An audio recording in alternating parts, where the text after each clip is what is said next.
Bonjour à toutes et bonjour à tous. Moi, je suis agriculteur bio. Je représente la Fédération de l'agriculture bio. Et je suis venu de ma région Bourgogne-Franche-Comté aujourd'hui pour soutenir justement ce questionnement et ce débat qu'il peut y avoir autour de la question de l'eau. Évidemment, en agriculture biologique, on y est sensible, comme toutes les formes d'agriculture. On y est sensible dans cette région-là, mais partout en France. On vit en ce moment même justement les conséquences d'un changement climatique qui nous fait espérer de l'eau pour bientôt. On est content d'avoir du soleil, mais je serais content s'il pleut dès ce soir et même demain. Enfin, on va attendre demain, d'accord. Mais s'il pleut bientôt. La question de l'eau, elle est prégnante, évidemment, pour nous agriculteurs bio. L'eau, c'est la vie, évidemment. C'est la vie pour les besoins humains. On l'a trop souvent considéré comme ça aujourd'hui. C'est aussi la vie pour les besoins de la faune et de la flore. Alors, la faune et la flore, il y a la version naturelle et puis il y a la version domestique. Nous, agriculteurs et agricultrices, on s'intéresse non seulement à la faune et à la flore domestiquée et à vocation productrice, mais aussi à la faune et à la flore naturelle, la sauvage. Elle compte aussi pour nous en agriculture biologique. Et c'est pour ça justement qu'on a besoin d'avoir une gestion de l'eau qui soit rigoureuse et qui prenne aussi en compte ces enjeux-là. L'eau, elle appartient à personne. On est d'accord avec ça, elle appartient à personne, elle est irrégulièrement répartie sur le territoire et dans le temps. On n'est pas tous logés à la même enseigne. Et c'est pour ça, justement, que ce bien commun doit faire l'objet d'une attention vraiment toute particulière pour sa répartition quand il sera réfi. Comme pour tous les autres biens communs qu'on peut avoir, l'énergie qui nous tombe dessus, l'eau, l'air, la biodiversité, on doit aussi avoir justement la plus grande attention à la gestion de ce bien commun-là. Elle appartient à personne, c'est vrai, mais elle doit être accessible. Elle doit être accessible à chacune et à chacun. C'est un peu ça le paradoxe. N'appartenir à personne, mais doit être accessible. Et en ça, évidemment, naturellement, est-ce que quelqu'un peut revendiquer un droit à plus? Est-ce que quelqu'un a droit à plus d'eau pour une raison qui soit personnelle ou tout simplement pour un prétexte de productivité? Donc on a besoin justement de faire le tri dans tous ces besoins, on a besoin d'être présent lorsqu'il s'agit d'arbitrer dans les arbitrages. L'équitabilité, elle doit s'imposer justement en fonction des usages. Les usages à l'agriculture biologique, on les privilégie justement d'abord aux besoins domestiques humains, évidemment, et ensuite on s'est positionné régulièrement sur différents usages. Et au-delà des besoins typiquement humains, on a besoin justement de la nourriture, et la nourriture à première destination humaine.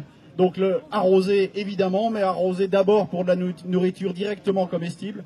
Et puis petit à petit, ensuite, on va généraliser évidemment les besoins pour préserver tous les biotopes qui nous entourent, parce qu'on a besoin de cette biodiversité pour faire de l'agriculture biologique. Donc prioriser les besoins et les usages.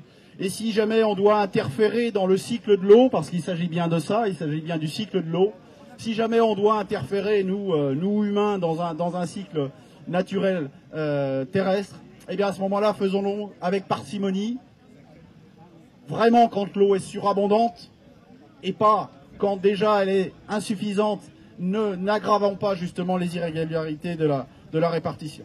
Et si jamais on doit prioriser, que ce soit la raison qui l'emporte, au-delà de la passion, évidemment qu'on est tous passionnés par notre métier en agriculture biologique, mais comme dans d'autres métiers, on est tous passionnés, mais c'est vraiment la raison qui doit l'emporter par rapport justement à des risques de dérive. Et c'est vraiment l'intérêt commun qui doit primer avant tout.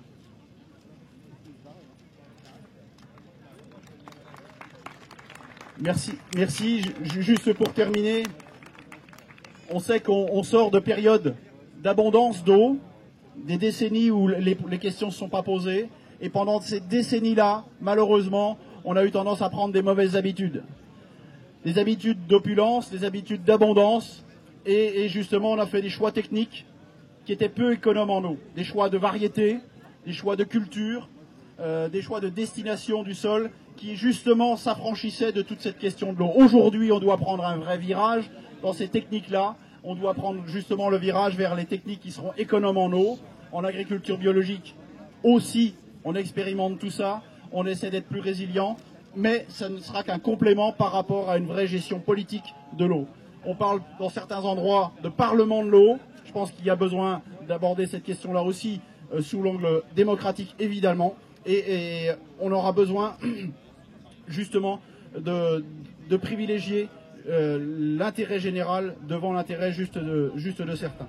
Ne laissons pas les clés de la motopompe à des apprentis sourciers qui vont nous mettre en avant justement des intérêts de compétitivité internationale. On n'en est pas là. N'oublions jamais celles et ceux qui doivent, avant même de se poser la question de la répartition, qui doivent faire des kilomètres chaque jour pour aller chercher de l'eau, et pas de l'eau pour arroser ou pour faire de la lessive, simplement pour les besoins humains. Souvenons-nous que partout autour de la planète, il y a des gens qui ont besoin de cette eau-là.